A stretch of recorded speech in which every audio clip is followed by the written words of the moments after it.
Hey guys, this is Sim, and this is Wrestling Unlimited. As I'm way too loud right now, let me turn this down just a smidge. There we go. But with that, guys, it's Monday. Tonight was Monday Night Raw, the Raw after WrestleMania. A lot happened. Why am I choppy right now? Okay, we're good now. I'm having like a graphics card issue or something on my computer. I don't know. Gotta run some tests on it tomorrow. But with all of that, we've got Monday Night Raw to talk about. The Raw after WrestleMania. Probably one of the better Raws after WrestleMania we've gotten since like in the last, 6 years or so? 5-6 years? One of the better ones. We got the return of Rusev. Stephanie Vaquer showed up and had a match that, ended in DQ, which was kind of meh. Oh, maybe. No. I was trying to say set up a tag match, but I don't know. Who knows? But Bron Breakker is now with Seth Rollins and Paul Heyman. Here's my question to you. Bron Breakker have the best spear in pro wrestling? Like right now? Sure. I'd probably say right now, yeah, but all time, I have no clue. Oh, he might be. I think he's top 3. He's up there. If not. He's up there, probably. I'm going to say it right now. I think Bron Breakker might have the best spear ever. I'd have to go back through and find everybody that's done the spear. Now, let's think about this really fast. Who's all been big with the spear? Goldberg, Roman, Rhino, Edge, Bron Breakker. Batista? No, Batista did a spear, but it wasn't like his big main finish, I wouldn't count that, but Batista had an okay spear. That's like I wouldn't count Christian. Because Christian did the spear for a little while, still kind of does it now in AEW. Edge. I counted Edge. I got Edge. I'm at 5 right Bobby now. Lashley. Lashley, yeah, Lashley's done the spear a lot. You can count Bobby Lashley in there. Let me see. Wrestlers. Let's see if we can Google this. Apparently, some people's. I'm looking it up right now. Apparently, Big Show is up there for no reason. I don't know why. Big Show never did no goddamn spear. Sometimes Google's wrong. They say Caitlyn and Johnny Gargano. No. Let's see. Here we go. Moose has got a good spear. That is true. Moose has got a good spear. Caitlyn, I guess you could say had a spear. She did it for a little while. Charlotte. How long did really Charlotte use the spear for, though? I feel like she used it for part of 2018, and that was about it. I'm looking it up. Apparently, Hacksaw Jim Duggan, which I don't really know much about that time, though. I would say, in my opinion, the best spears, Goldberg, Roman, and Bron Breakker in no specific order. That's my top 3. And then you can put Edge at number 4, Rhino at number 5, Bobby Lashley number 6. So, but yeah, I would for sure put Bron Breakker's spear in the top 3 of all time, if not number 1 or 2. She says Johnny Gargano does the slingshot spear. Yeah, but it's more of a shoulder tackle than a spear. So, yeah, I wouldn't call that a spear per se. You could say it, but I don't know. Well, like I said, we had the Raw after WrestleMania. Pretty dang good show. We haven't had Luke's thoughts really, other than when he called in last night on WrestleMania itself. You got any other thoughts on the 2-night WrestleMania? Did you watch NXT? What did you think of it all? I did not watch NXT. I'll have to go back. Apparently, I heard that the tag match for the tag titles for NXT was pretty darn good. That match fucking ruled. Hank and Tank versus Fraxium. Fraxium carried the match, but Hank and Tank held their own big time. And we got new tag champs in NXT. I would not be shocked if Fraxium's on SmackDown Friday. Yeah, and I thought night 1 was probably the better Mania. Really? In my opinion. I know a lot of people say night 2 was better, but So I'm looking at the card here. Let me get back to my notes from yesterday. I'm looking at the card here. And I would say night 2 had the best match of the weekend, which would be the men's triple threat. I thought Fatu and LA Knight was really. one. That's what I meant. Yeah, night one. I thought Fatu and LA Knight was really good. Jey Uso and Gunther was pretty good. Fatu and LA Knight was better. And then Tiffany and Charlotte was just what it was. But if you look at night 2, I feel like night 2 had more like better matches. Like overall, the matches, other than like the women's tag title match and AJ and Logan Paul, all the other matches, you had the Io Bianca Rhea, which is probably the best women's match ever at a WrestleMania. You can argue Rhea and Charlotte from a few years ago. The street fight between Drew and Priest was damn good. Dom, Finn, Braun, and Penta was really, really good. Orton and Hendry, it was 3 minutes, but it was fun for the 3 minutes that we got. 5 minutes in total with everything. And then, I mean, the reason people hate on night 2 is because John Cena and Cody sucked. That I'm going to say right now, and I said it yesterday. That match sucked. So, I mean, yeah, but I don't know. I mean, I just thought night 1 was better though. I mean, I could totally see it. It's just in my opinion, I felt like night 2 had more better matches. Night 1 felt a little more consistent, I guess you would say, and didn't really have, other than Charlotte and Flair, which that match was just a fight. I feel like night 1 really didn't have, if I'm looking here, night 1 didn't, Jade and Naomi. I was going to say night 1 didn't really have a stinker, but Jade and Naomi wasn't all that great. But night 2, yeah, that main event. And then you had AJ and Logan Paul that was kind of meh. But WrestleMania is in the books. Paul Heyman's already teasing that Seth's going to main event next year. So we'll see how that all does go. But with that, I want to say thank you for joining us here. Twitch.tv/PWU Unlimited, YouTube.com/Pro Wrestling Unlimited, and podcast services all around the globe like Stitcher, Spotify, Google Pod, Apple Pod, Anchor, iHeartRadio, and so much more. Remember, if you're watching live on Twitch, you can help us out a couple of different ways. You can help us out by hitting that donate button down below or by donating Twitch bits in the live chat. Also, remember, you can help us out by subscribing to the channel one of 2 different ways. You can either subscribe with a tiered subscription or you can subscribe with Amazon Prime, because remember, if you have Amazon Prime, then you have Prime Gaming. Prime Gaming gives you a lot of cool things like free games, free stuff for games, and you always get 1 free subscription to any Twitch channel you want to subscribe to throughout the month. And I greatly appreciate it if you did right here, Pro Wrestling Unlimited. Also, remember, if you want to help us out over on YouTube, you can do so by hitting the subscribe button. That way you know when we post new videos. That way you know when we go live. And that way you know when we post to the community tab. Also, remember, you can help us out by hitting the join button and becoming a channel member. Whether you do so here on YouTube or patreon.com/PW Unlimited, we greatly, greatly appreciate it. And finally, remember to get your comment, question, or concern read live on the air. You can do so by donating a super chat in the live chat. Finally, head over to the Epic Game Store. Head over to the Epic Game Store and buy something. Whether you're buying a new game, whether you're buying an old game, whether you're buying a free or claiming the free games, they're getting bucks for Rocket League, Fortnite, or Fall Guys. Use this code right here, PW Unlimited, at checkout, and you will be supporting us at no extra cost. Heck, maybe, just maybe, you play Fortnite and you want to get these new skins, Cody Rhodes and The Undertaker. They're available till, I want to say, the 25th, which means I need to jump in there like today or tomorrow and get these before I forget. But they're available till the 25th of April. Go in there. You get Cody Rhodes with his whoa. He also has his mask, the skull mask, as the back bling, and a sword as his pickaxe. Undertaker has the urn dropping some like mystical juices out of it. It's a weird emote they gave the Undertaker. But the urn is also his back bling, and a shovel for his pickaxe. So go to Fortnite, whether it's on your computer, your PlayStation, your Xbox, your phone, your Switch, and get Undertaker and Cody Rhodes. And then I think John Cena's in the store again. So if you don't have Cena yet, go get Cena as well. And when you do, use our code PWUNLIMITED, no matter where you're getting your stuff for Fortnite. Espinoza says they're available to the 24th. Bang said the 25th, so it's either the 24th or the 25th.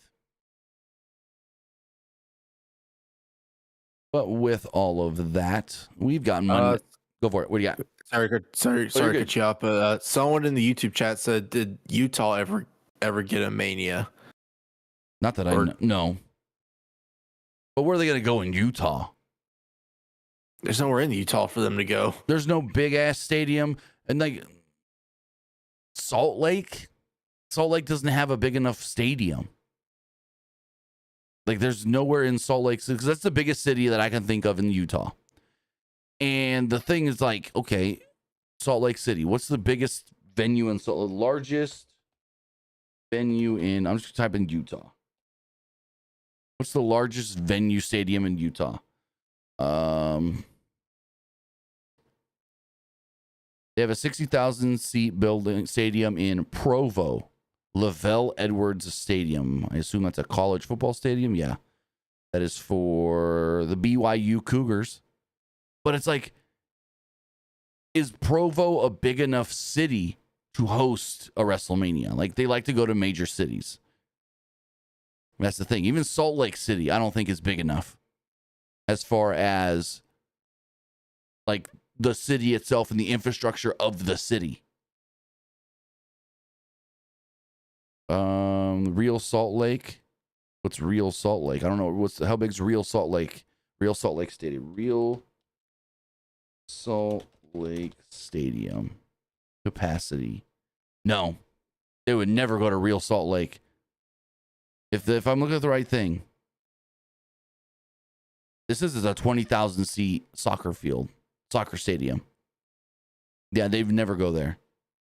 They do bigger stadiums for a freaking Backlash. Like they're doing a bigger stadium for SummerSlam and Survivor Series this year. So there's no way they're going to go do WrestleMania in a 20,000 seat building. That's just not going to happen. But I just don't ever see them going to Salt Lake for a WrestleMania or Utah at all for a WrestleMania. I just don't see. And like this building you're talking about, Real Salt Lake Stadium, that's in Sandy. What the hell's in Sandy, Utah? So yeah, it didn't know. It's unfortunate. Like I can name a number of states that'll probably never get a WrestleMania. Utah, North and St. South. Louis.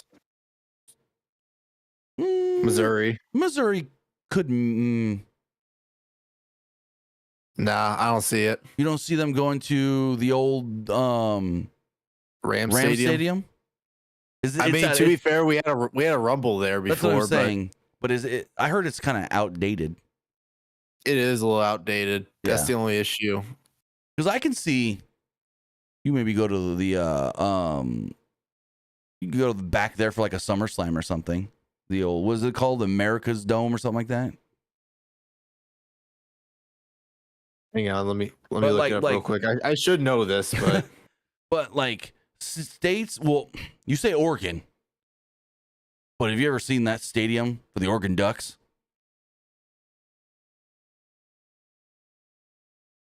The dome at America Center. That's at America Center.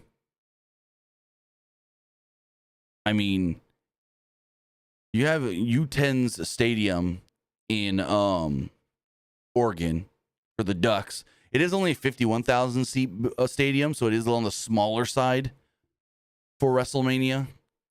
But then you got like Washington, which they do have the baseball stadium, which they have ran a WrestleMania at before. But now I can see them getting like a summer. Well, they did get a SummerSlam not too long ago, I want to say. I mean, a Rumble.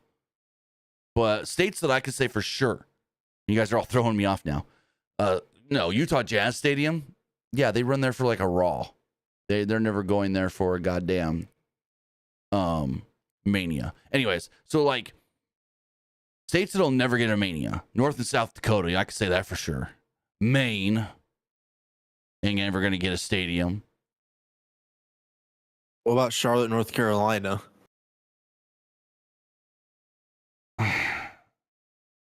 You go to the Panthers Stadium. I can see it. Charlotte's a big enough city. I can see it. Charlotte, like I said, Charlotte is a big enough city to host a Mania. And they've got a football stadium. I'm trying to think of another one. But like Delaware will probably never get one. Of course, Alaska and Hawaii. What about Detroit? We just run SummerSlam there like 2 years ago. Oh yeah, duh. But they have run Mania in Detroit before. But that that building is big enough. Atlanta. So the last time we were in Atlanta was 26. They're due. I think Atlanta's due. Vermont will probably never get a WrestleMania. Rhode Island will never get a Mania. Idaho will never get a Mania. Nebraska will probably never get a Mania. And I'm not saying these just because they don't have a NFL stadium.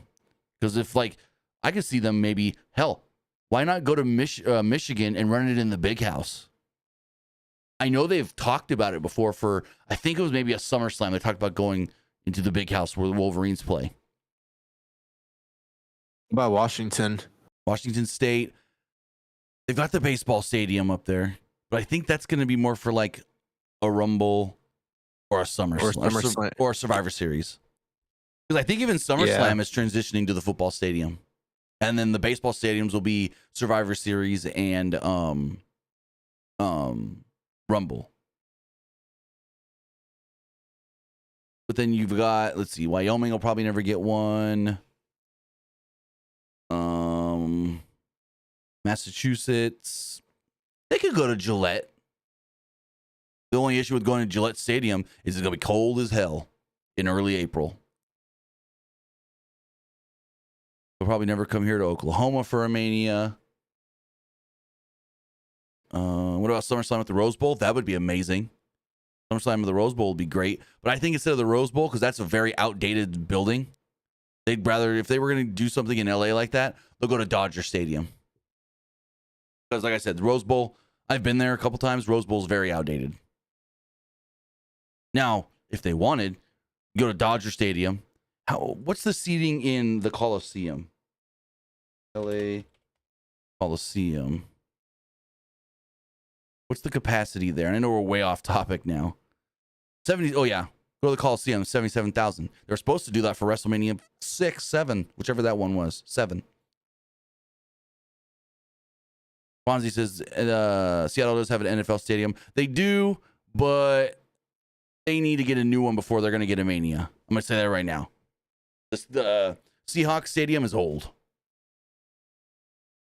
That was that old Rams Stadium in St. Louis. That one's a little outdated, which I know we had Rumble there about 2 or 3 years ago, but we still need, which I don't think, if we're going to, I don't even know if we'll even get a new, like, big stadium like that. We might, right. We'll probably just keep it at that point. I mean, Angel Stadium, don't get me started about that. That Angel Stadium, I love Angel Stadium. I love going to games at Angel Stadium. I love going to motocross at Angel Stadium. We got the waterfall. So, yeah, Angel Stadium would be great for a Royal Rumble or Survivor Series. One thing I do gotta say though, if Rumble does go to Nashville, Tennessee if the Titan Stadium is like built in time, I better see you there. Me? Because I will most likely go to that. Yeah, I better see you there. We'll see. But the reason I said Dodger Stadium over Angel Stadium is because like Angel Stadium is great for running non-baseball events. Like just ask Supercross. I've been to Supercross at Angel Stadium before, and it's a hell of an experience. But for what WWE would want, the view from Dodger Stadium is better. That's the thing. The view from up there on the hill where Dodger Stadium is, looking down into the city, is just a better view and everything. So, but yeah, LA Coliseum would work for a WrestleMania. It is an older building though. 77,000 though. That's a big one. 77,000, bigger than Allegiant Stadium, bigger than the new stadium they're building in Tennessee. Carlos says Levi's. Well, they were just at Levi's for 31, so I mean they're due. Yeah, they're due.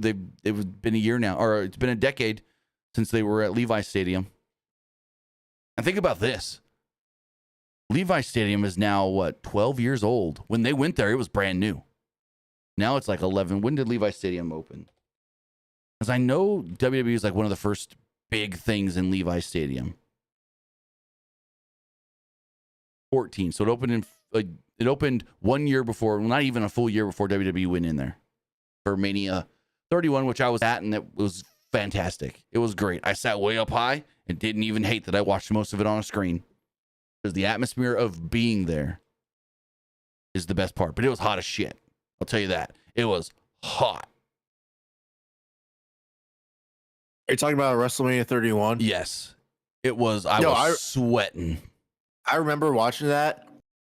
It looked so hot just being there because it was like so sunny. Yes. There was literally no clouds. It was the worst. But yeah, it's just like amazing to be there for the Seth Cashin alone. Yeah, because like I remember watching that. It just looks so sunny. I was like, I don't think I've seen a Mania like this where it's like so sunny. Well, that was one of the first, like, I don't want to say it was the first, but it may have been one of the first outdoor Manias at a football stadium. I'm trying to think. It was like 30 was indoors, 29. So, no, I take it back. It was the first in a football stadium that had that on the West Coast because it had so much sunlight. Like, we went to the main event and it was barely the sun was going down when that main event started. By the time the main event ended, the sun was fully down. But literally, we were at dawn when the main event started. When Roman and Brock were coming out, it still wasn't dark out. Like, that was the worst part. Undertaker came out in the bright ass sun. We didn't get a true Undertaker entrance for our WrestleMania. I mean, we've seen Undertaker do a bright entrance before. Remember when he took on Giant Gonzalez? Oh, yeah. WrestleMania 9. That was a weird match, honestly. Because Giant Gonzalez couldn't do anything. Why? He's just size and he was... Watch the WrestleMania 9 documentary on Peacock. They talk about it. Giant Gonzalez just couldn't really do anything. Because of his size? Yeah. He was just a big guy that they thought looked good, and then they put him in a stupid suit.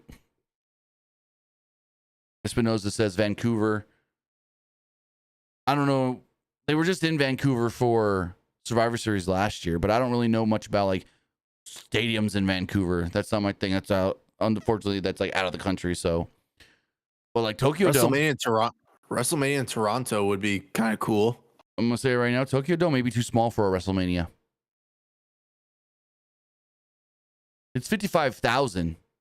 That might be too small for a WrestleMania. Yeah, that's too small. That's like the smallest they would probably go. And Japan, Tokyo's going to have to pay out the ass for that. Plus, I think the farthest east they're going to go is the UK. Maybe Saudi for a WrestleMania, but I don't even think that. What about Wembley Stadium? That's what I'm saying, the UK. Run a WrestleMania on Wembley.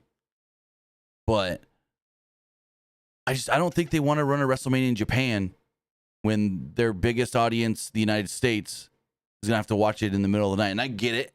All you people are going to go, well, we all else have to watch it in the middle of the night instead of you guys, blah, blah, blah, blah, you know. But I don't know. I feel like they'll run shows from Japan. Like we got that Beast in the East show in like 2013, 14. But other than like stuff like that, I don't see a WrestleMania from Japan. At least no time in the next 2 decades. Messi says, I doubt Wembley because of AEW. If WWE went to the mayor and said, hey, we want Wembley, yeah. WWE is going to bring in more money for the city than AEW ever would. Just going to say, I mean, look what happened in their first 2 years there. 80,000, 45,000. Like, they couldn't barely sell half of what they did the year before. So it's like, oh, WWE for them? Yeah, WWE. WWE is going to bring in 80,000, 75 to 80,000 people. Like, WWE is going to do what AEW did. But it's going to be bigger because there's going to be more. Yes, when AEW ran Wembley, they ran Wembley. But how many other companies piggybacked like they do for a WrestleMania?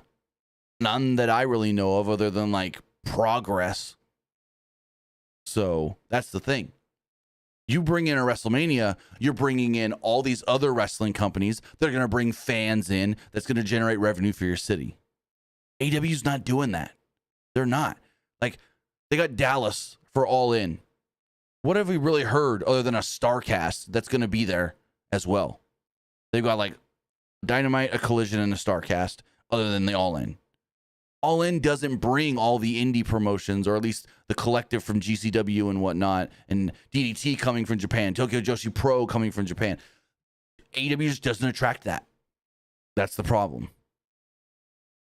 WWE brought in over 180,000 people to Las Vegas this past weekend. Think about that. They brought in, the city said that we had 180,000 tourists come into the city this weekend. Only 124,000 of them ish were at Mania. There's a lot of people that I know that go to WrestleMania weekend that don't go to WrestleMania. They go to like Wale Mania and some of the GCW stuff, and yeah. But with that, we got a Monday Night Raw to talk about. We're already 20 minutes into this. We haven't even talked about Raw yet. So we got a 4-minute video recapping WrestleMania. And they call it the Wonderful WrestleMania Weekend, and included a questionable headline from ESPN that said, Las Vegas rise as a premier sports city. 1 minute, Seth Rollins are shown arriving at the T-Mobile Arena. We then see Lyra and Becky. They're going to defend their titles. We see the Judgment Day, and they tell us that Dom's going to defend his title. You see Jey Uso. He gets a pop. And then out comes John Cena with a serious look on his face. Walks down to the ring. No Alicia Taylor. I guess she was given the day off. She said something about she needed to rest her voice after the last couple days. So they had the new guy that I don't like. What do you think of this new SmackDown announcer? I mean, he did a good job announcing Rey Fenix on his debut. I don't know. Do you feel like I'm not a fan. Hang on. I'm trying to think of this other guy that they had in the past. Mike Rome? Greg Hamilton? No. Hang on, let me look up what Greg Hamilton looks like. I wish they never had to get rid of Greg Hamilton, but that guy. No, I feel like he's trying to be too much of Greg Hamilton. But then like, he pitches himself up just a little. I don't know. It's weird. It's weird. I'm not a fan. I mean, I get why they got rid of Greg Hamilton though, but I wish they brought him back. Yeah. I mean, shit, Mike Rome's great. I love Mike Rome. I think he's really good. What's Greg Hamilton even doing nowadays? I don't even know. I couldn't even tell you. But Cena comes down, and the fans are actually cheering him. And he goes, no, you can't do this. You bullied me on Friday. Now you want to cheer me because I won the gold? No, that's not how this works. I'm not going to suddenly forgive you guys. He said that's how a functional relationship works. Cena told the fans, you can go to hell. They all owed him an apology, but they lacked the courage to give it. He called tonight's show the sacred ticket because this is the night they get to hijack the show. But you've all gone soft. The crowd started chanting, we aren't sorry. And Cena goes, if you can't hear at home what they're saying, they're chanting, we aren't sorry. Of course they are, is what he said. Cena then called them the sorriest lowlifes he's ever seen. The crowd then called him an asshole, and he told them they don't mean anything to him. He wasn't impressed with their chants because they've called him so much worse over the last 25 years. He said they didn't mean anything to him. The only thing that mattered was that, he's got 36 dates in 2025. And we've already, used a bunch. So he starts counting down all the days that he's already been here. And he's like, 1 in Vegas, 2 in Vegas, 3 in Vegas. It's not just matches. It's anytime I show up. It ticks down those 36 dates. We're at 27. And again, it doesn't even have to be a match. I can just come out here and do this. And it counts on my 36. He's like, you guys say I can't wrestle? Well, I don't even have to. All I need to do is make an appearance and the company's happy with it. He said the win, I hit that 0. Professional wrestling changes forever. The timeline gets stopped. And I'm forcing the company to start over. He said, but the title held by Bruno, Roman, Punk, Triple H, Michaels, and even Stone Cold Steve Austin, I'm taking it with me. So he also said this on the McAfee show today. He said, my plan is to, when this year is over, leave as the champion and force this company to start their history and lineage over. So I don't know if that's like what they're actually going to do. And this is Triple H's plan to like start his new WWE. I mean, kind of now all kind of makes sense. What do you think of this? Cena saying, I'm going to leave with the belt and force the company to start over their lineage and history. I don't know. That sounds kind of interesting. I feel like that might all just be storyline, and then Cody comes back saying, like, I'm not going to let you do that. Right. But it's like also at the same time, I could see this being like Triple H's way of going, we're erasing everything Vince did. We're starting over in 2026. I don't know. It is interesting. I am interested to see if this actually goes to what Cena says, or if somebody before December beats him and takes the belt before he leaves. So you think he's gonna? So you think he's gonna stay the champion by the end of 2025 and relinquish it? Be like, you know what? I'm retiring this belt. Now you guys have to start over. That's what he says his plan is. I don't know if it'll happen, but part of me thinks that it could.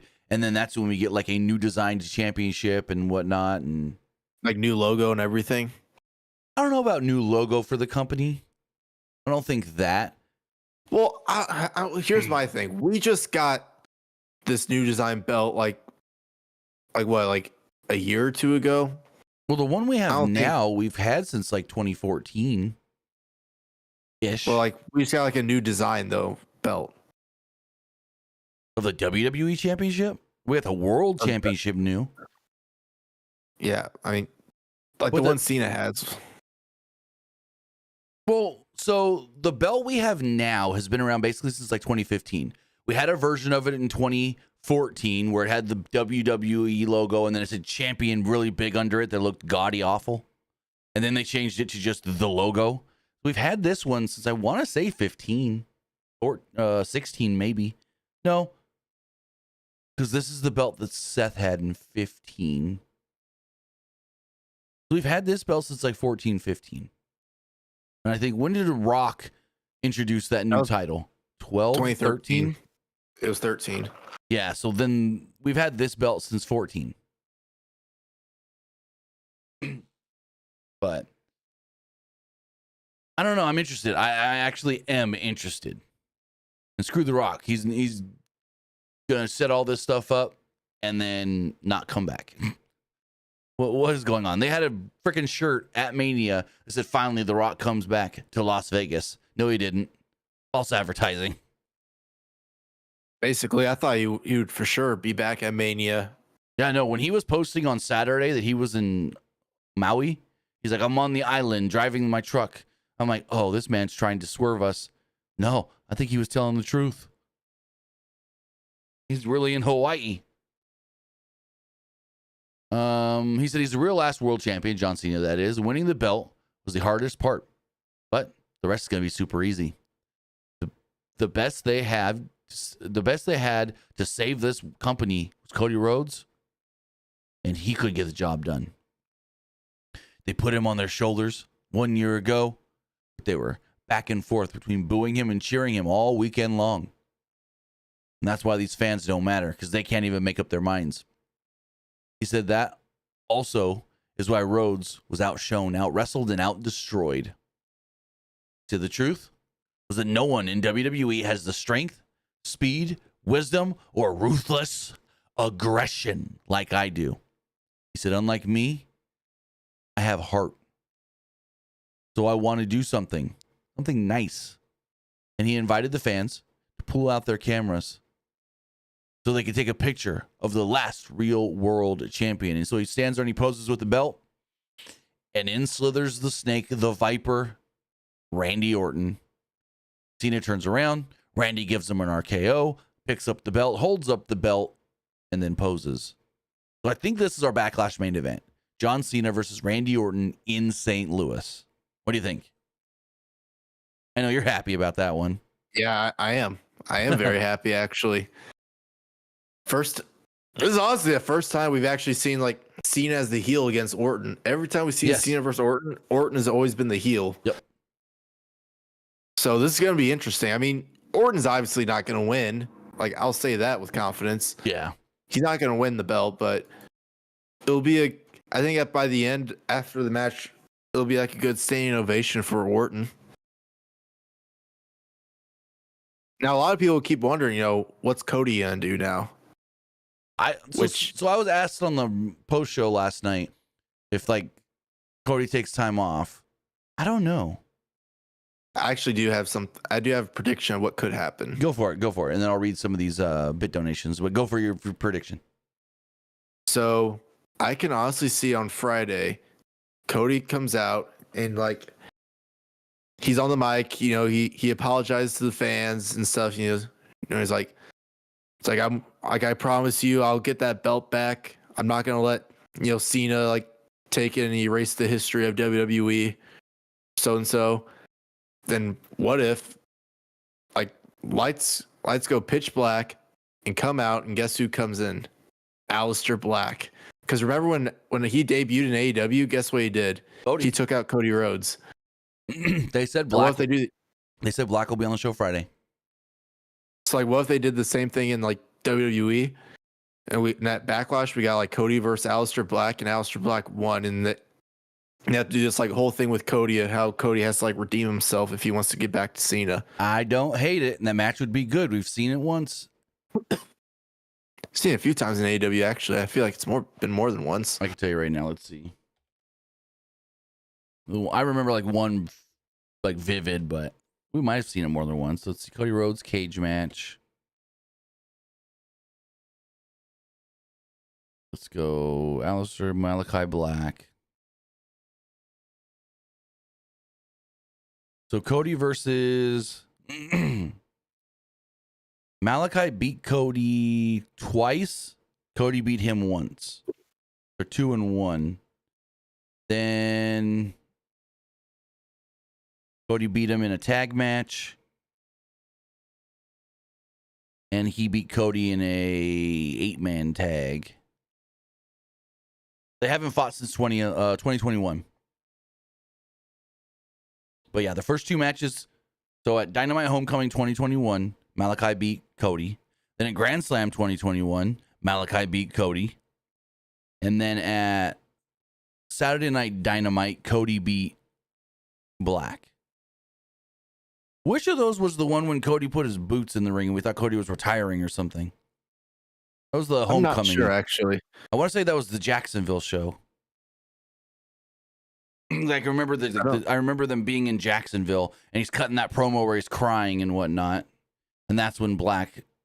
I want to say that's when Black attacked him because that's when they had their 4-minute match.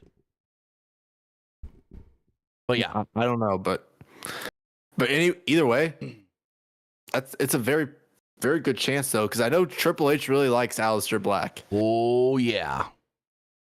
So like, if they want, he ain't going in a closet this time. So like, what would be a great way to like bring him in if you want like another like top heel, like on SmackDown? This is a great way. But here's the thing. Not. Here's the thing though: is the crowd going to see him as a heel, or are they going to cheer him like a babyface, like they did? They can cheer. Well, they could cheer him like when he comes back, and then later on they could boo him. I mean, just think about it. Is Miro a heel? Rusev? Did he come out tonight as a heel? I think he just came back because like people like were excited to see him, but I think later on, I think if he like does stuff with the New Day, then I think people probably start booing him. We'll talk about it because that was weird that he came out with the tag team stuff. But anyways, yeah, no, Cody and Black would be really good for Black's first little thing back. But as far as some of these bit donations.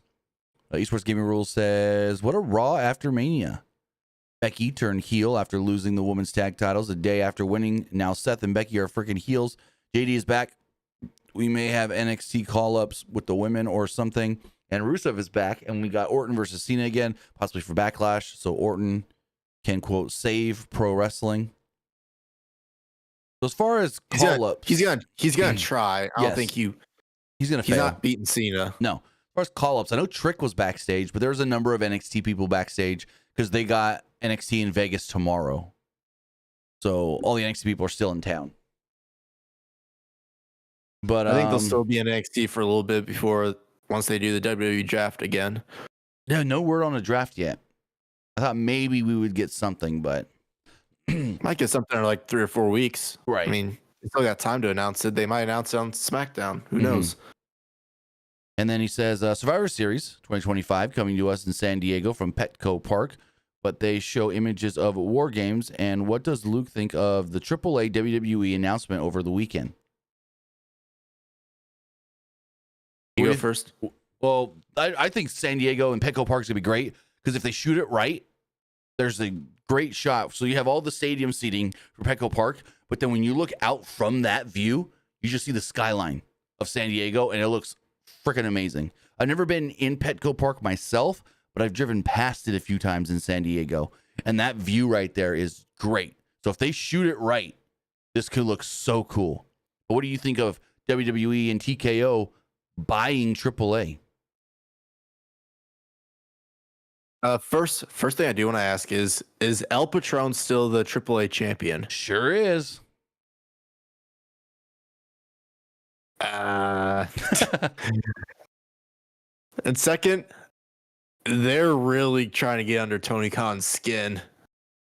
I feel like they're really trying to get under her skin because I know AAA had that working relationship with well, they haven't AEW. They haven't worked with AAA in a while because now they work with CMLL.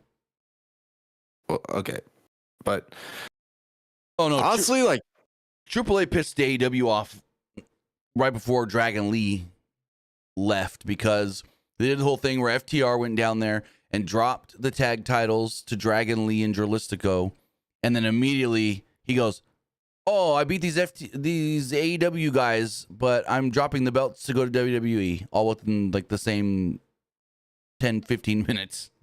I remember Conan saying that Tony Khan was like pissed whenever because it made his guys look bad. It made his guys look dumb. Yeah. Which I think it kind of like forced them to like force the FTR to like lose the rest of the belts. Because I remember they were like triple champs during that time. That forced it, but it started the trickle of it. It was time anyways. They held those all for so long. But here's the other thing. One thing I do want to ask is, could you imagine if Vikingo in NXT? Oh, it's gonna happen. AAA guys are gonna work NXT, and we got that Worlds Collide show on June 7th. And so here's the thing: they've got that joint. So AEW has their Mexican promotion deal where they're gonna run. I don't remember the date. But they're gonna run in Mexico City at Arena Mexico at CMLL. Well, apparently, WWE is putting tickets for Worlds Collide on sale the day before AEW puts their tickets on sale for Arena Mexico. Granted, 2 different markets, but I don't feel like Arena Mexico. Let me see. Arena Mexico is in. Where is Arena Mexico in? Like what city? Let me see. Hold on. Let's do this. I know it's not close to LA, so what I'm looking up is probably not even.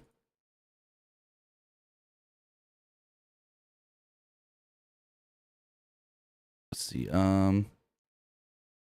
Yeah, no, Arena Mexico is way farther south than I thought. Never mind. I thought Arena Mexico was closer to the border, but it's not. Never mind. Regardless, yeah. Everyone's all like, "Oh, WWE is only doing this because AEW is growing their presence with CMLL." Oh. I'm like, I don't know. I still want to know why the frickin' Rock was wearing a New Japan shirt.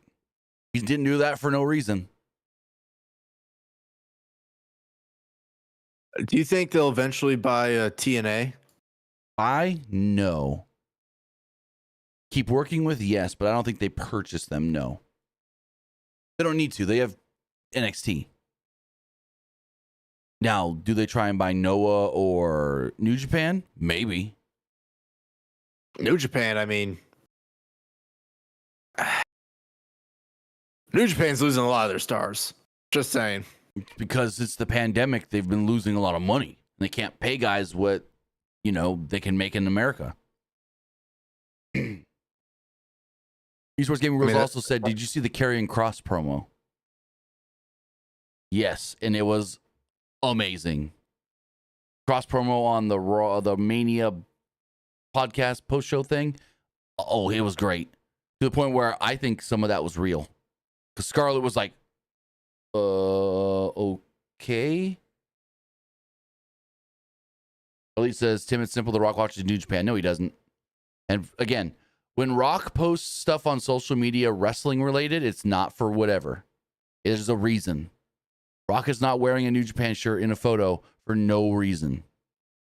The pandemic's been over for 5 years. Yeah, and New Japan still hasn't fully recovered. That's the problem. New Japan still hasn't fully recovered from that. They lost a lot of money during the pandemic that hurt their company. That's the problem. No, like I remember they couldn't even do shows for a while. Well, they had more restrictions on what they could and couldn't do than in almost any other country. Because Japan was just super strict with, the pandemic and how many people could be around each other. I mean, they had years where their fans weren't even allowed to cheer. Like legally, there were laws in place. You can't even cheer because we don't want any sort of anything coming out of your mouth. Like no spit, yeah. So that hurt him a lot too. Because if fans can't cheer, why go to the show? Why go and watch and be in that environment where it's just super quiet? Like if you watch some of those shows, even like in 2021, late 2021, 2022, they were just quiet. No reacting crowds. Yeah, they would stomp their feet and clap their hands, but it's not the same as pops and cheers. So, I mean, time will tell. We'll see. Moving forward, they showed Gabriel Graces in the front row. They showed the guys from the Pat McAfee show. They also showed that Tatum Paxley and Gigi Dolan were in the crowd because, well, they're getting a tag title match tomorrow. We then had the tag titles on the line here. It was Liv Morgan and Raquel Rodriguez challenging Becky Lynch and Lyra Valkyria to win the titles back. Honestly, this all should have just happened last night. They did not need to do the title change last night and then do this tonight. All they needed to do was have them lose last night, and then Becky turns on Lyra going, oh, I came in here to help you and couldn't even get the job done? Yeah, you suck. And then turn on her. I don't feel like they needed the 24-hour title change. For what? Now to say that Liv and Raquel are 4-time champions together? Again, don't think it was needed. That's my criticism here. They were doing this fast, this quick. Like I thought they would hold the titles for at least 3-4 weeks, a month, something. But no, yeah, I feel like this was kind of dumb. Should have just done it all at Mania. It would have got a better, bigger reaction too if this was done at Mania. More people would have probably seen it. Yeah, I agree. So the heels beat up Valkyria early on through a commercial break, and Lynch made the hot tag as soon as they returned from the break. Morgan caught her with a coup. Also, when you're watching on Netflix, you're watching the U.S. with the commercials, right? Correct. So did you notice, and I don't know how often you do this, did you notice that, were you able to rewind it all while it was live? I think so, yeah. Because Sean Ross Sapp said he couldn't, and I looked on the U.S. version of Netflix, the rewind function was gone during the live, while it was live. But, so I had, on my Chrome browser, I had up the U.S. Netflix. On my Firefox browser, I had international Netflix. International Netflix, rewind, fast forward, however much I wanted. U.S. Netflix wouldn't let me at all. So they really because I bet people have figured out some tricks to skip the commercials. And so maybe they're trying to get away from that. Anyways. Lynch and Valkyria tried to double suplex Rodriguez, but Morgan brought Lynch down with the powerbomb before Rodriguez gave Valkyria a powerbomb off the middle rope for a near fall. Everyone was down, and the crowd chanted, "This is awesome," even though it really wasn't all that awesome. Vaquer hit a tornado DDT and a Nightwing, but Morgan put Rodriguez's foot on the bottom rope to break the pin. Lynch and Morgan then brawled on the outside before Valkyria dropped Morgan with the baseball slide. Rodriguez smashed Valkyria with a big boot for a near fall. Valkyria then knocked Rodriguez off the apron at one point. Morgan then caught her and hit her with the Oblivion to pick up the victory. So Liv pins Lyra to win back the titles. Whatever. What did you think of the match before we get to the post-match? That was that. I mean, at first I was kind of confused, like, wait, what? But then once they lost it, I was kind of like, okay, now I know what's going to happen. Yeah. But, also, Elite, Netflix doesn't care if you use the VPN. Trust me, they don't. As far as the post-match does go, Morgan and Rodriguez are now 4-time champions. They will be defending their titles tomorrow on NXT. Now, Lynch helps up Lyra. She hugs her and then drops her with a clothesline. Lynch was livid, yelling at Valkyria, and attacks her more. Valkyria was shocked by this, kind of sitting up against the ropes. Becky goes to leave. She comes back in, hits her with consecutive manhandle slams. The crowd is chanting one more time, so Becky gives her a third. And I'm like, okay. First off, the crowd loved it, which they were not supposed to. Secondly, why didn't they just do this last night? Why did we need the title change?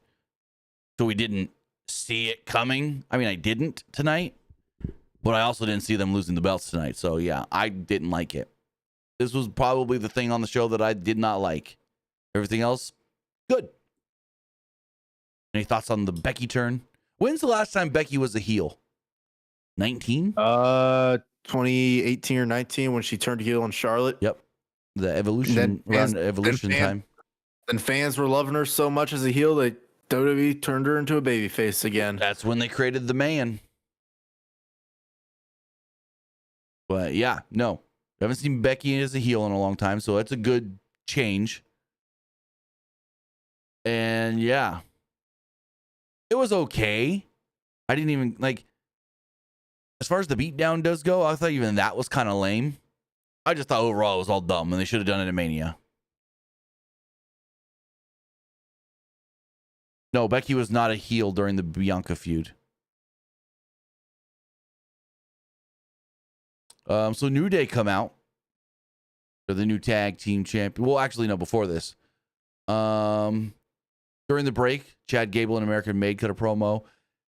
He said that Rey Mysterio's injury is fake and that El Grande Americano is the best luchador there is, and he is taking some time off. So they want us to think that we're not going to see El Grande for a little bit. I don't know how long, but yeah. Then the New Day come out. Xavier Woods told us to get on our knees and thank God for the New Day. Kofi Kingston said there was no team alive or dead who are better than them. And then a frickin' Alpha Academy come out. And I'm like, what? This is the team that's going to challenge the New Day for the tag titles? Yeah, okay, I get it. They beat them not too long ago, but still. Ugh. I didn't care for this. Was I get the match? Like, oh, we beat you in 60 seconds. You're Minutemen. And so they make the match. Right as the match is about to start, the lights go down. And out comes the returning Rusev. Rusev makes his way down to the ring. The New Day say, screw this, and they leave. Rusev gets in the ring, beats up and takes out both members of American Alpha by himself. Follow-away slam to Zawa, who he caught from the top rope. Accolade to Otis. And there we go. He got a promo afterwards that they put on social media. He said he is back, and he is here for what he wants and deserves, which is everything. So I'm interested to see what version of this guy we get. Are we getting just the Rusev we knew before? Or are we going to get his Redeemer character from AEW. Because I'd love if he does the Redeemer character. Also, according to Deadline, he only signed a 2-year deal, which is very interesting because we rarely, if ever, hear of people in WWE signing 2-year deals. What do you think of all this? Rusev is back. The Redeemer. I mean, it seems like he's doing the Redeemer character in WWE now with the whole with his gear. So it was interesting though. He's got no Lana. She's not re-signed. She signed a Legends deal, so she's not coming back on TV. But he himself, he went to go for the accolade and he yelled the Rusev Crush, which was the Lana line. So I mean, I think he'll be just fine by himself. Oh, 100%. But I don't know, man. Rusev Day was pretty popular back in the day. Even people were chanting Rusev Day. Oh, yeah, today, yeah, there were huge Rusev Day chants. So, I don't know. I feel like Rusev Day was kind of a little... I feel like that was too comedic, though. Yeah, no, it wouldn't work for the character he's probably going to do now. But I also kind of feel like Rusev Day kind of hit its peak, though. A little bit. Yeah. I can see it. You could agree or disagree with me all you want. I feel like it was fun. Yeah. But I do feel like it kind of hit its peak a little bit. Mm-hmm. Also, we got a super chat here from RTS with Oscar. He says, no, Becky was a heel when she faced Bianca. I didn't feel like she was, at least not, she didn't come off as a heel to me. I'll just say that. You're talking about when she returned in 2021? I don't think she was a heel. At least she didn't come off as a heel to me. Do you think she was a heel when she returned and did that stuff with Bianca? I felt like it was two baby faces. It was really so much like Bianca kind of just wanted revenge because she lost the belt to Becky in 5 seconds, 5 or 10 seconds. Right. And the Carmella got screwed out of that too. How'd she? Oh yeah, yeah, she did. Which tells you what happened with Bayley is not the first time they've done that with Becky, where they tell us someone's getting a title shot only to not really get a title shot because Becky's returning. Oh yeah, did you see Mercedes Moné tweet about Bayley once the news came out? Yeah. But she also did an interview where somebody asked her, Becky Lynch is a free agent. What would you think of her coming to AEW? Becky's been signed with WWE since January into December. And this interview was new, which means that interview person was dumb. But yeah, she's like, oh, they went. What did Mercedes actually tweet? I'm gonna pull it up really fast. I can't remember it off the top of my head. She did the money cash with the money gun and tag Bayley. Well, I thought she said something as well. It was just emojis. I'm pretty sure. Let me see. Hold on, Mercedes. Can I find her? Oh, there she is.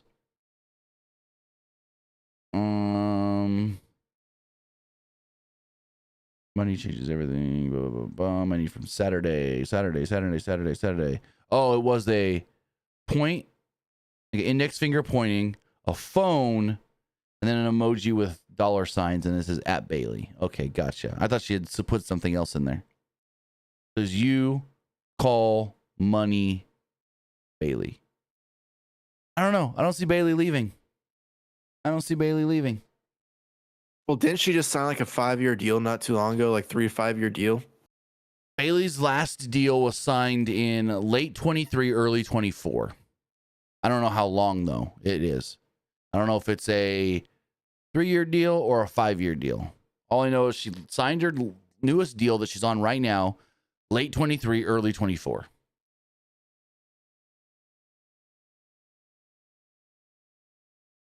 So moving forward. Yeah, I don't know. Yeah.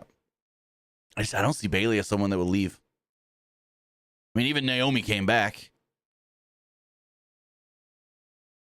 So I know Mercedes wanted to come back, but WWE wouldn't give her the money that she wanted. No, from what I heard, is she did that to get more money out of Tony. She didn't really want to go back to WWE, but she knew that if she talked with both sides, then Tony would make her a better offer. That's what I heard. I don't know if it's 100% true or not, but that's what I was told by somebody that would kind of have a little bit of knowledge of the situation. Oh, that's the case. That's a little slimy then. I mean, it's what they did in the 90s. You talk with both companies. You say, hey, they're offering me this. Well, I mean, did you hear what Stephanie Vaquer said about her WWE deal? What? She went and talked to WWE. They said, we want to sign you. She goes, okay, I got to think about it. She told Tony Khan, because Tony Khan had said at that Forbidden Door or whatever, hey, we want to sign you. And she told Tony Khan, hey, I've talked with WWE. They want to sign me. This is what they're going to offer. Tony offered her more money. She went back to WWE and they said, we can't match that. Take the AEW deal.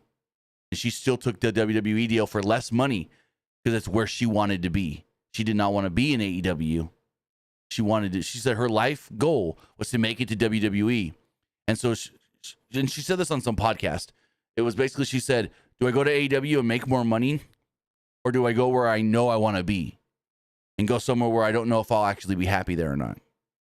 So she took the lesser money to be where she knew, or at least thought she'd be more happy.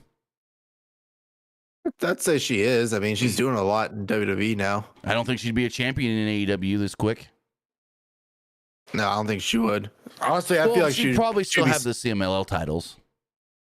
Honestly, I don't even know. I feel like she'd be one of those wrestlers who'd be lost in the shuffle if she was in AEW. Yep. Honestly, they'd probably throw her in Ring of Honor. I can see it. I mean, that's why Layla Hirsch left. She said she was frustrated with the lack of storylines and direction that she was given in the company.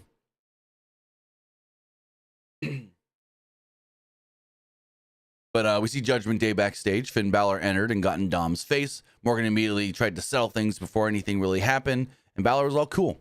He smiled and said, hey, what happens in Vegas stays in Vegas. He then said, you got a title match tonight, Dom, and I'll be out there by your side.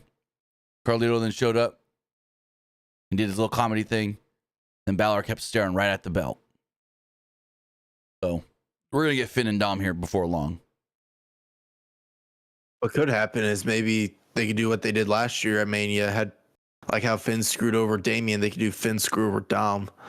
Think he's going to screw Dom out of the belt? Ooh, I didn't think about that. I just thought they fight like for the belt. Like, Dom, you got greedy. Like, you were trying to make that... You were trying to act like the leader just because you had a title. Here's my thing. Same reason why we kicked Damian out. I feel like Finn is going to play buddy-buddy right now. And then maybe even before we get to Backlash, turns on Dom and challenges him for the belt of Backlash. Like, he thinks they're all cool and buddy-buddy, but they're really not. And he's just trying to get Dom to get his guard up and not feel threatened by Finn. I don't know. So moving forward, Women's World Champion Io Sky came out to the ring. She called last night the biggest night of her career. She was over the moon because of what happened to WrestleMania. Rhea Ripley and Bianca Belair tried to forget about her, but nobody will ever forget about me again. She said she was the genius of the sky, and she was the Women's World Champion. And now she's looking for competition, which brought out the NXT Women's Champion, Stephanie Vaquer. Where Pat forgot her name a couple times. I'll say that. During the match, Pat forgot her name a couple times, and Michael Cole had to go, Vaquer. Anyways, Vaquer came out and congratulated Io on her big win. Vaquer introduced herself as the NXT Women's Champion. She said, I'm La Primera. I don't know what that means. And then she called Sky amazing and says, I'm out here to show you my respect. She says, and I want to come to WWE and I want to be here to fight the best. And I feel like you are the best. So would you fight me? And Io's like, oh, me versus you? Hell, let's do it tonight. Right here, right now. Nana Pierce came out and was like, whoa, whoa, whoa, whoa, whoa. Let's ask the crowd first. Crowd, fans, do you want to see this match right now? And they're like, yeah. He's like, all right, referee, let's do it. And we did get 14 minutes before I went to a DQ. 14 minutes. It was great. Io and Stephanie were awesome together. I don't think they've ever worked each other before. But I always hate when you go this long and then it's just a DQ.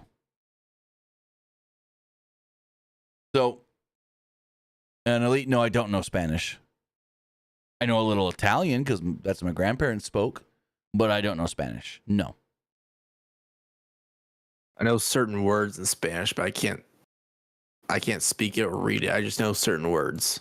I mean, I'm sure a lot of people do, but yeah, there's like maybe a couple words that I hear and I go, oh, I know what that is, because my best friend speaks Spanish to his parents. So I've caught like a couple words here and there, and I know a couple things. I know someone that can read French, but they can't speak it. That's weird. They said they can read it, but they can't because they can read it because they can understand the words, but they can't like fluently like speak French. Well, that's different than fluently, like having a full conversation. Like, just, I thought you meant like they didn't know any words, like how to say any other words or anything. But if like, so like they can okay, so like they can fluently like read it, but fluently speak it they can't. No, they didn't teach me any languages in the Army. I was a cook and I worked in the office. So no, I didn't need to know any other languages other than English. So you didn't have back then did they not have like those like heat up like military food where you just put water in it and you shake it? Oh, MREs, yeah, we had those. I'm talking about that's up when you're out in the field, but when you're on base, they have basically like the cafeteria. It's called the DFAC in the Army. It's basically the cafeteria, and so you got to cook there. What kind of food did you have to make? Great food. It was actually way better than you would think. So like one day would be Italian, and then the next day would be Mexican day. Thursday was always barbecue and soul food day. So we had like our barbecue chicken, barbecue ribs, collard greens, fried okra. So yeah, no, really cool. And it was basically set up, like, school cafeteria kind of thing. You get in line, you go through, you say, I want that. We made them in big batches. Basically, school cafeteria. And then no matter what day it was, they always did, if you wanted a burger, you can get a fresh burger made. Not fresh because they're frozen patties, but it was like they'll drop one and cook it for you right there in front of you, and you wait 5 minutes, your burger's ready. So like my dad, like he would go on a lot of hunting trips, and they didn't have a kitchen, so like he would always have to like for a week he would have to like live off those like heated up military food where you add water and you shake it. Yep, we had to eat those too. They're called MREs. MREs are not great, but there are ways to make them not bad. And you always got a candy in it, whether that was a Skittles or an M&M's or Reese's Pieces. And then I've seen YouTube videos of those. They don't seem bad. There's like dessert ones where it's like a no, they're not good. Trust me, they're not that good. I'll try one. I mean, I'll order one and try it on stream. Why not? Beef brisket. Oof. Is that the best one, or is that the worst one? I remember that one not being all that great. I haven't had one in like 10 years, but yeah. No, what we used to do is everyone would open their MREs and then be like, all right, who's got what candy? And then we start trading candy. Oh, I don't like Skittles. Give me your Reese's Pieces for my Skittles, or I'll give you, I see them a lot. I see a lot of them for sale on eBay. Yeah. I mean, there's a meal plan you can do. But MREs. There's like there's pancakes, mac and cheese, a lot of soup. The soup ones are not good, I'll tell you that. The ones that are like soupish. I've seen a lot of people, they'll just do like the dessert ones, or they'll just add water into like make fruit punch or something. Oh yeah, you always got like your drink powder. They always have like the drink powder. Like I got here. Drink powder. Like I have here. Drink powder, water. you cannot mess with. Huh? The drink powder, you cannot mess that up. No, like this one here. It's freaking blue Hawaiian punch drink powder. Basically the same stuff. Jeez, I haven't had Hawaiian punch in forever. So as far as this match goes, Sky got the better of Vaquer early on and hit a suicide dive. But Vaquer followed this up with a dive off the barricade before we go to a break. Vaquer at one point avoided a moonsault and hit a deep dragon screw and a running meteor for a 2. Sky avoided Vaquer's finish and hit a double foot stomp for a 2. Crowd popped as Vaquer hit the devil's kiss. Only got 2 off of it. Crowd chanted one more time, which seemed to amuse Vaquer. They traded counters until Vaquer applied a cradle for a 2, and Sky followed this up with the backbreaker for a 2 of her own. Sky hit a German suplex. Before she could follow it up, Vaquer hit a German suplex. They then went to the top, and Sky hit a Spanish fly. Sky set up for a running dropkick, but all of a sudden Roxanne Perez would come down and attack her to cause the disqualification. Now, if you don't know, you know now. Stephanie and Roxanne will be fighting for the NXT Women's title tomorrow. I assume Stephanie beats Roxanne. You mean Cora Jade? No, it's Stephanie and Roxanne tomorrow for the NXT Women's title. I assume Stephanie beats Roxanne, and then Roxanne finally gets freaking called up. I honestly totally forgot about Roxanne after Chamber. I was like, what the heck are they doing with her? Oh, they're doing jack shit with her in NXT. It sucks. Like, the story that they've been doing with her sucks. It's that Ava keeps overlooking her. Everybody else is getting opportunities except for her, who has, been the best woman they've had over the last couple of years. That's the whole story. So, yeah. Also, remember, guys, if you want to get your comment, question, or concern read live on the air, donate a bit donation on Twitch or super chat over on YouTube. We do have one from Esports Gaming Rules. Not going to read it yet because it's about the Pat McAfee stuff, but just so you know, I did get it. So, Roxanne comes down, causes a DQ, crowd boos. Julia comes out, attacks Stephanie. The heels then do their thing until Rhea Ripley comes out and makes the save. Ripley got a black eye from Mania. Her and Julia kind of face off a little bit, and I'm sitting here going, oh, Julia getting called up too? I could see it. And then it's too early. She's just been around for a year. She's been here for a year. She appeared for the first time last year, Mania weekend. But regardless, the heels leave together, and then Ripley showed respect to EO and gave her the belt. I wasn't a fan of, the match was freaking good. EO and Stephanie, oh my God, was that good. But then the DQ stuff was just meh. I mean, I understand the purpose why they didn't want anyone getting pinned, though. Right. Like, who do you beat? Which champion? That's exactly my thought. When the match started, I go, oh shit, they're going to beat the NXT champion? No, and they didn't.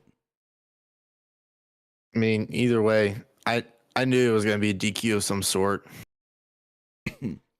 My mind was going double count out because I'm like, they can't beat either of these women, but they didn't, so it's whatever.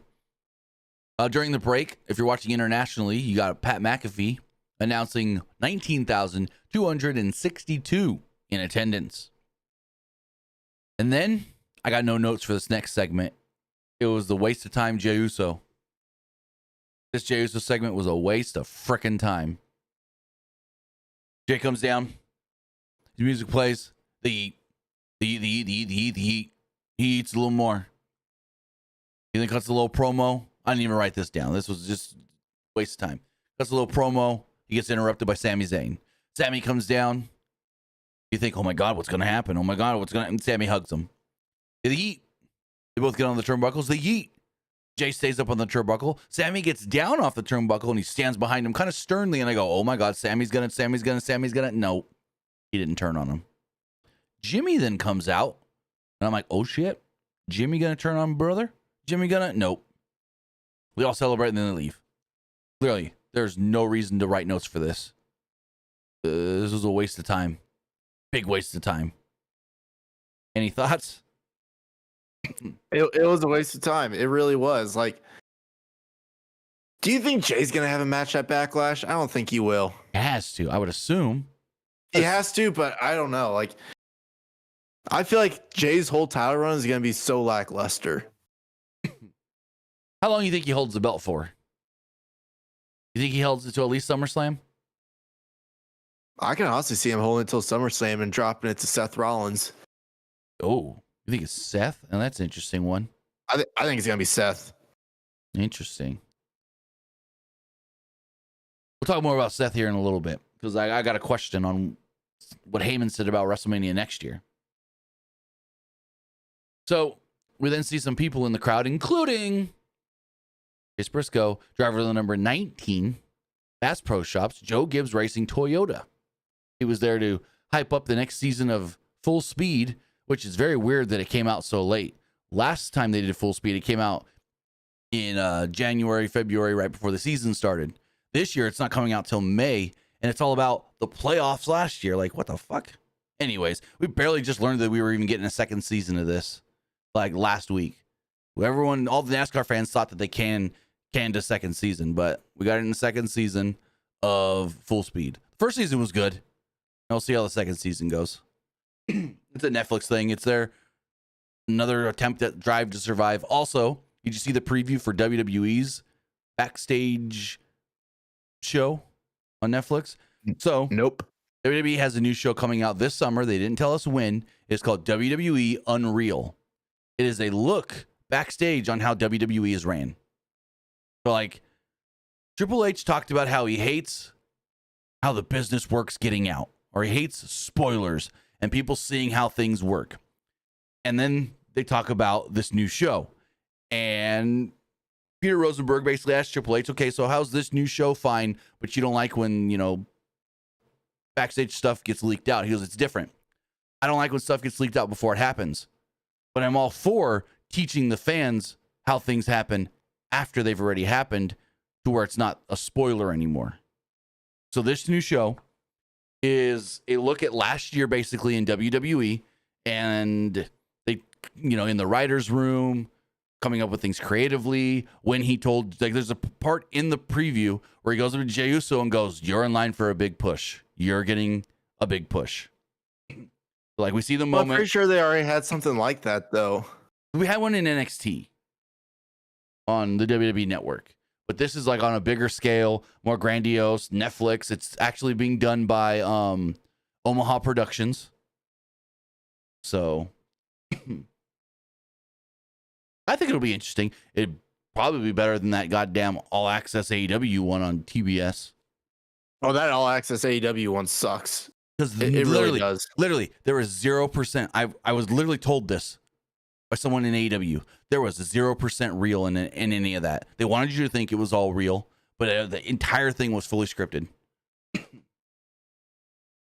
They said that's why it sucked, because they tried too hard to make you think that it was real, and none of it was. So, yeah. But they didn't give us a date. They just said WWE Unreal is coming this summer. The NASCAR Full Speed Season 2 comes, I want to say, May 7th, I think it is. If it's anything like the last one, it should be like 6-7 episodes. I can't remember exactly how many. I just know it was enough to where I was able to binge it all in one day. You good? You look like you're ready to laugh at something. No, I'm good. Okay. We're chilling. Okay. So then we got AJ Styles and Karrion Kross. Jackie Redmond interviewed AJ Styles, and he called this loss to Logan Paul a tough pill to swallow. But he was moving on and planned on bouncing back.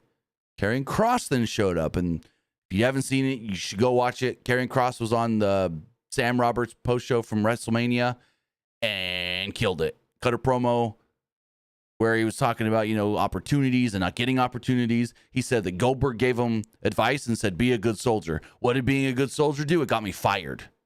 So I came back and I didn't do what I was supposed to do. I've come back and done things my way. I didn't do what I think they wanted me to do because that didn't work for me last time. He then said something about a guy in a suit backstage, not giving him 2 seconds or whatever. And they said, and this is all coming from Killer Kross. It was great. Go watch it. If you haven't seen this promo that he cut on the WrestleMania post-show podcast thing, the recap show, go watch it. This right here just reaffirmed what I've been saying, that this guy is great. I don't see him ever as WWE champion, but I 100% can see Karrion Kross as world heavyweight champion. The only thing that bothers me, ever since when he first came back, they started out strong with him. Pretty strong. People thought he was going to defeat Roman for one of the belts. Or at least that was the rumor. No, I know people thought that, yeah. No, because like originally the rumor was back when Roman had both belts, people like the rumor was that he was gonna take one of the belts away from Roman, and he was gonna have that belt on Raw because apparently that was the time where Raw was upset that they didn't have a world title. Right. Yeah. And then they just created the world belt and we're good. Yeah, but then after his feud with Drew, they kind of like stopped with him for a while. Mm-hmm. So like, go for it. and I feel like now they can like finally like rebuild and back up. I mean, yeah. I think now that I will say, go for it. I'll say my thing after you go. Go. Sorry to cut you off, but like anyway, now that. But the one thing I do like that a lot of his storylines though have been having like some sort of meaning to it though. I will say that a lot of his storylines have been having a lot of meaning to it, even though he hasn't been winning. A lot of his storylines have had meaning, so that's the one thing I do like. But anyway, you're up. So my whole thing is like the Final Testament just never worked, and now that they're gone, I think Triple H can start over with him. He's got a good entrance and good music back. The Fall and Pray. That's step one.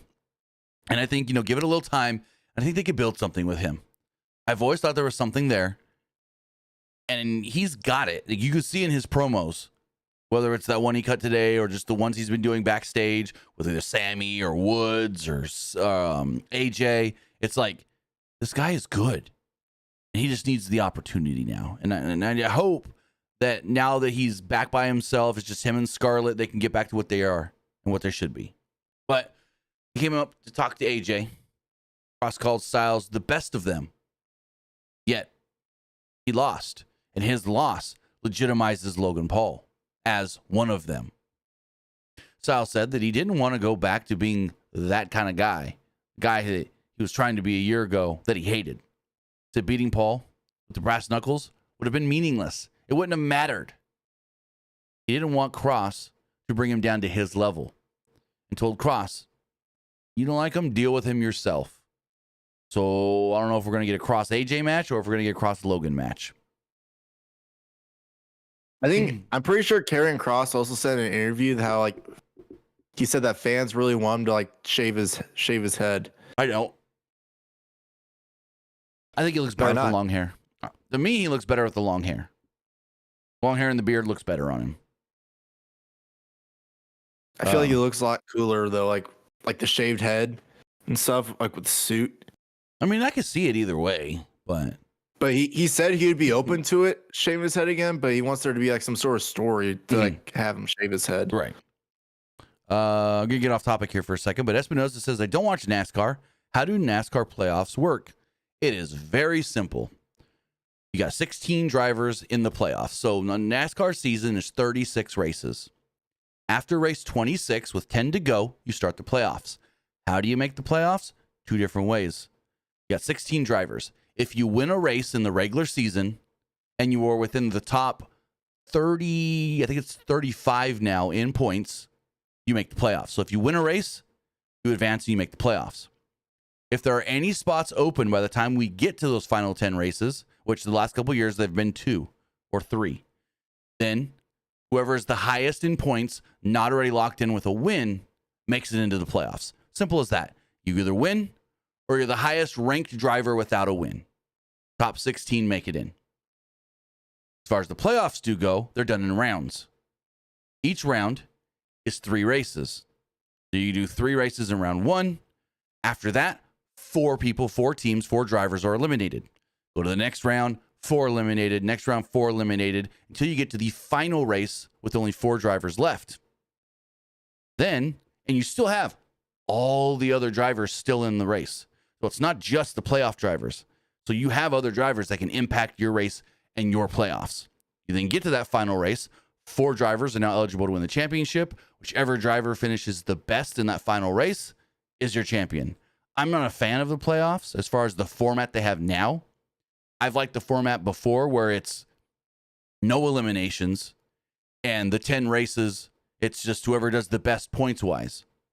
I think what they should do is the final stage should be a 3-race stage, not a 1-race stage. And then you go for that. I can talk about the playoffs and how I would fix the playoffs and whatnot for days, but that's a whole other subject for a whole other podcast. But it's very simple. It's just 3 races, 4 eliminated. 3 races, 4 eliminated. 3 races, 4 eliminated. Then you go to the final race, 1 left. Best driver in that final race wins the championship. So sometimes you have a driver win the race that's not in there, and you have a different driver win the championship. So you don't have to win the final race to win the championship. You just got to be the best of the final 4. But moving forward here, A-Town Down Under came out.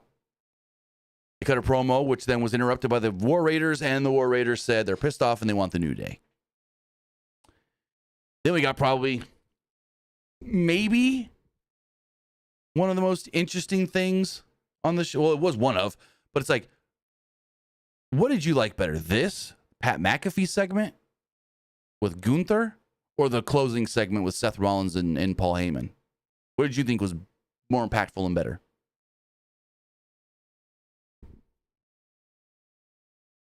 Probably the ending. Yeah, that's what I would say. But this was still very interesting. I'll tell you right now, I think we're getting Pat and Gunther at Backlash. Wouldn't hate it. I mean, it's been a while since Pat wrestled, So, Gunther just shows up out of nowhere, and the crowd's chanting, "You tapped out, you tapped out." Gunther then got in Michael Cole's face and was mad at him for some of the comments that he was making earlier in the day and over the weekend about Gunther. And so he's yelling at Michael Cole, and he like stands Cole up and he smacks the headset off of his head. Pat then tries to get involved, and he shoves Pat down. He then grabs Michael Cole, goes to put Michael Cole in a rear naked choke. Pat comes up, forearm to the face to Gunther. Gunther then knocks down Pat, grabs Pat, puts him in a choke, and I could be wrong here, but he fucking really choked out Pat to where Pat was purple. Like, he really sunk in that freaking choke where Pat was purple for 10 minutes. Like, that wasn't, oh, I don't really have it in, it's a fake for a naked choke. No, I think he was really choking Pat. You don't gill purple and stay purple that long. But he sunk it in, took him down to the floor. He was ranking it in. Adam Pearce is there. Officials are there. They're all trying to get Gunther off of Pat. Pat's looking like he's actually passed out for a second. And then they eventually get Gunther off of him. And they pull Pat away as the crowd's chanting, "Fuck you, Gunther.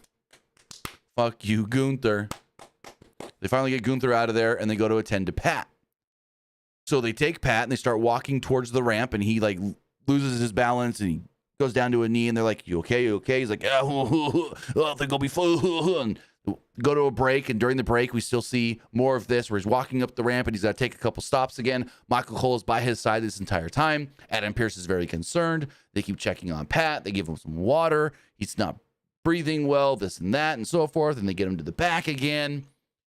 And, yeah, there's the whole thing, and the whole time, Pat's head is just purple. Like, not, oh, they faked this very well. I think he legit was choked out by Gunther. Eventually, they get him to the trainer's room, and they take us to another break. We come back, and Joe Tess is now at commentary. We then go back to the backstage, and Michael Cole's like, "Oh, I got to go back out to the ring." He's like, "I think Gunther fucked up my nose, but it's whatever." And Adam Pearce is like, "Cole, take the rest of the night off. I sent Tess out there. The show's in good hands. We're fine." He's like, "No, I can't let Gunther win. I can't let Gunther get one like that. I'll go out there. I'll be fine." He's like, just update me if you hear anything about Pat." And so Michael Cole goes out there, and him and Joe Tess call the rest of the show. I think this was fucking great. I thought this was really, really good. And I think it's going to lead to a Gunther Pat McAfee match. What do you think? It was a good segment, don't get me wrong. And I like what Michael Cole said, like, after the match. It was like, he was like saying stuff like, you know, Stephen A. Smith, he'll talk crap on players all the time, but you don't see like any player like smacking him in the face. Yeah, putting them in a chokehold. So what Michael Cole was saying, he said this to Adam Cole or Adam Pearce, and then he said it again on the headset, on commentary. He said, "We're here to give our opinions, be unbiased, and say what we see and what we feel about what goes on these shows. And he's like, if now the talent are going to get mad at us and physically abuse us for things we say that they don't like, how are we supposed to really do our jobs properly? How are we supposed to do our jobs asked of us if we're now in fear that a wrestler is going to come and attack us because we say something they don't like? I thought that was a fucking great way to put this. And it really made the segment feel even more, granted it's not real, of course, but it made it have a more real feel to it with Pat or with Cole saying that. But in the end, look at him, we'll say it, I'm pretty sure Gunther actually choked him. Like, I think Gunther really had a real choke, like, sunk in there. You don't turn purple and stay purple for almost 10 minutes like that if you weren't really choked out a little. So we'll see how it all goes. Pat never came back. They never really gave us a proper update on Pat. So Pat's supposed to do a show tomorrow. We'll see Pat McAfee show tomorrow. I assume he talks about what happened. They should be back in the Thunderdome tomorrow. And then Thursday, they got to be in Green Bay for NFL draft. Oh, yeah, I keep forgetting the draft is Thursday. Yep, in Green Bay. I'm curious to see what who the Panthers draft. Who do they need? That's my team. Like, what kind of, what position, what player who do they need? Linebacker and a wide receiver. Gotcha. The rumor is Jalen Walker, but That'd be a good one. That's the rumors. Either Jalen Walker or possibly Tet. Okay. But I think Tet's probably going to go like later on, though, in the first round. So moving forward, we have the Intercontinental Championship on the line. Dominic Mysterio defending against Penta in an 8-minute match. Dom had control throughout the break, but Penta came back after the break and hit a Canadian Destroyer. Balor tried to encourage Dom, but Penta wiped out Balor with a Hurricane Rana off the apron. Carlito distracted the referee, and then we saw the returning JD McDonough. He shoved Penta off the top rope. Dom hit Penta with a 619 frog splash and picked up the victory. So JD is back. Good to see him not just back, but back being physical, which means he's got the good old clear. This is good. I thought these two worked well together, and it's got a good story of, hey, we're all still a family right now in the Judgment Day. And my camera froze. Yeah, I was about to say, your camera did freeze. So, yeah. We're all good. We're still a big family within the Judgment Day. What do you think of this match and JD returning? It was a good way for JD to return. Mm-hmm. Now, like, maybe could also, like, play a role in, like, Finn possibly turning on Dominic. Yeah. I think it's all leading to Dom and Finn for the IC title. Nah, I don't think you really need the title in this. I mean, Dom's the champ. Unless he screws him out of it. I think you should screw him out of it.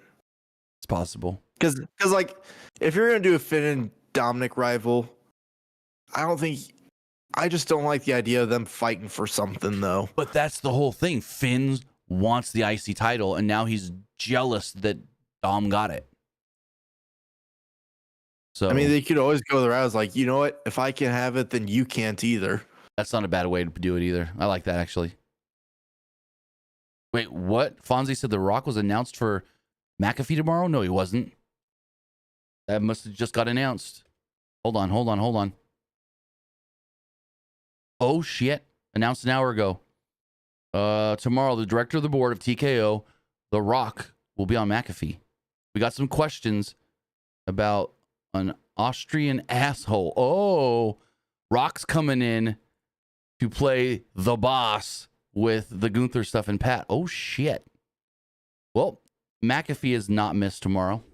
Just like, if you have not watched Paul Heyman on McAfee today, stop everything you're doing. Like, quit watching this show and go watch that. Paul Heyman, did you watch that, Luke? I did.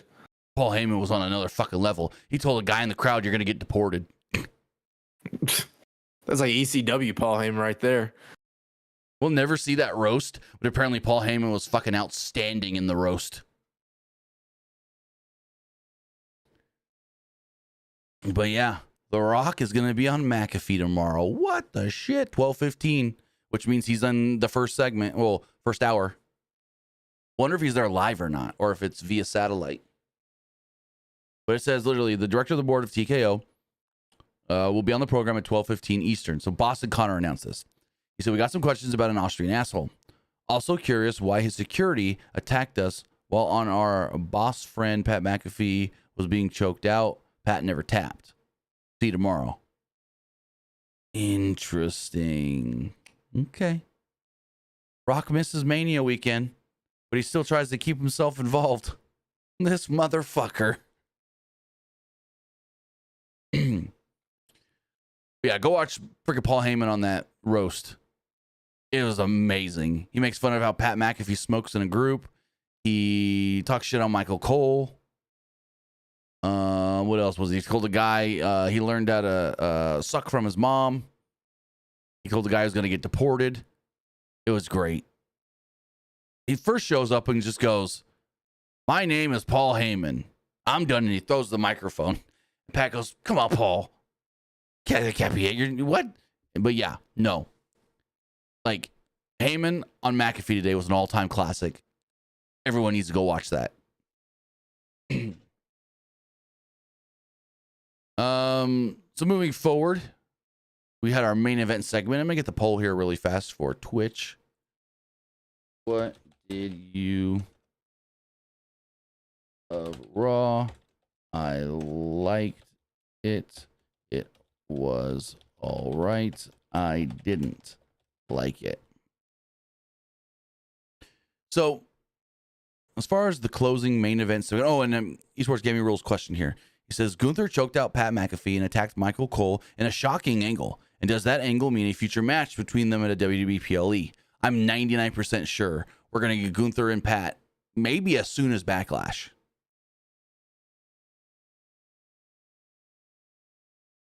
So So what is that? 3 matches we may know for Backlash now? Yeah. Oh, maybe Lyra versus Becky for the women's IC title. Okay, so what do we got? Randy and Cena, Becky Lyra, Gunther Pat, and then what would be the other one? Something with the new Paul Heyman guys. Oh yeah. But we'll see. Do you think it's gonna be four matches only or 4 or 5? Well, it's usually 5 or 6 for a WWE main roster PLE. It's usually 5 or 6. And we haven't even said anything SmackDown related. Nick says choking him out was not enough. Walter needed to kill him. Oh, trust me. Nick's fed up with Pat on commentary. And it says, hey, what a fall from grace, by the way, huh? From murderous world champ to having a match with a play-by-play guy, gotta be brutal. I mean, hey, I don't think it's a fall from grace. I think it's a way to make Gunther look like I don't give a fuck about nothing, no rules, no regulations. I'm going to just beat everybody's ass kind of thing. I don't care who you are. You want to talk shit on me, I'm going to beat your ass. I think that's what this is supposed to be. Just making Gunther badass and a badass heel. I like it. I really do. Yeah. No. Gunther better not lose to. And then Bang says Gunther better not lose to Pat. Oh, trust me, he ain't losing to Pat. I can tell you that for a fact. So moving forward, Rollins and Heyman came down to the ring. Seth Rollins music. They did the whole thing. This and that. Fans even sang. Rollins stood in the ring for a while, and the fans finally settled down. They didn't seem to know what to do with themselves while Rollins just stood there. So there was like some chants for Punk and some chants for Roman, followed by a fuck you Heyman chant. And then Rollins said they took a wise man from Reigns and stole Punk's best friend. He was the winner of WrestleMania in the main event. Punk then stomped out to his music. Punk attacked Rollins and got the better of him in a little brawl. Punk then grabbed Heyman, but Rollins grabbed him from behind, poked him in the eyes, took him to the ground, the mat, and hit him with a curb stomp. So then we get the little graphic at the bottom of the screen. It says your producers are, and I'm like, this show's fucking over. That's it. this show wasn't over. That wasn't it. Roman's music hits as Heyman and, well, no, I jumped ahead. Heyman grabs a microphone and said that they would conclude WrestleMania 41 weekend by propelling the news all the way to WrestleMania 42. Quote, there is a new, reigning, defending, undisputed #1 top star in this industry. Ladies and gentlemen, Seth freaking Rollins. So is this Heyman trying to say Seth's going to main event next year's Mania? I wasn't sure exactly what he meant by the whole propelling the news all the way to next year's Mania. But I don't know. Maybe they pose in a way. Do you think it's unless Bron Breakker, like main events Mania or something? Oh, please. Bron Breakker's going to be a massive star. And this is just step 1. Actually, step 2. So Step 1 was him winning the IC title. Right. Step 2, put him in with Paul Heyman as a top heel. Coming to the main roster, getting him over big with the IC title. And then, I mean, in this one segment, Bron Breakker felt like he fit in perfectly with these 3 guys. Like, he did not feel like, oh, he's the lesser of the 4 because he's not been around as long. No, he came off as their equal, to me at least. So Heyman and Rollins pose, and you think, okay, now it's over. Heyman's got to get that final line in, and then Roman's music hits. Roman comes down to the ring and hit a spear on Rollins and gave Heyman a fucking Superman punch. I'm like, oh shit. Superman punched Paul. He then sized up Heyman for a spear. And as he ran out of the corner to hit Heyman with a spear, he gets hit with a spear by Bron Breakker. Bron Breakker spears Roman Reigns. Rollins acted surprised, but then did his like, ha ha ha ha ha laugh. Punk then finally got his bearings back and got in the ring, but Breakker speared him as well. Rollins laughed again and embraced Bron Breakker. Breakker then set up for a spear on the outside, but Reigns punched him. Braun instead ran around the ring and speared Roman through the barricade. Braun then held Roman down and forced him to watch as Rollins stomped Punk. Rollins then gave Roman a stomp of his own as well. Afterwards, Rollins and Breakker raised their arms in the middle of the ring as Heyman did a little like point to them kind of thing, like these are my new guys. So when Heyman was on the McAfee show, he was Boston Connor maybe. One of the guys said, so you're no longer with Punk. You're no longer with Roman. Are you looking for a new Paul Heyman guy? Are you shopping around? And he's just like, well, yeah. And the crowd starts barking. And like you can tell Heyman's sitting there going, fuck, they know. But I can't let them know that I know they know, you know? So like he was trying everything not to say, I'm going to be working with Bron Breakker. Even though the crowd and Pat was like, oh, they're barking. He's just like, I'm looking around for a new Paul Heyman guy, yes. And well, we've learned it's Seth Rollins and frickin' Bron Breakker, which is phenomenal. I love this pairing. I love this. I think it's great. I think it's fantastic. What do you think? Oh, yeah. You have Seth as like the veteran and Bron Breakker as like the young guy who would work great with Paul Heyman. So now my question is it just the two of them with Paul, or do you add anybody else? I would say if you're going to add any more, just wait it out a little bit, see what these two can do together. Now, I have seen people online. I don't like this fantasy booking, but I've seen people online going, oh, put Becky with them. She's a heel now. I don't like that. Becky should do her own thing for now. Exactly. But with all of that, that's how Monday Night Raw went off the air, with Paul Heyman standing tall with his two new guys, his new Paul Heyman guys. Now you know what we thought of the show. Now it's time to hear what you guys thought of tonight's Monday Night Raw. As we check the polls here as far as the Threads poll does go. 75% liked the show, 21% thought it was just all right, and 4% didn't like it.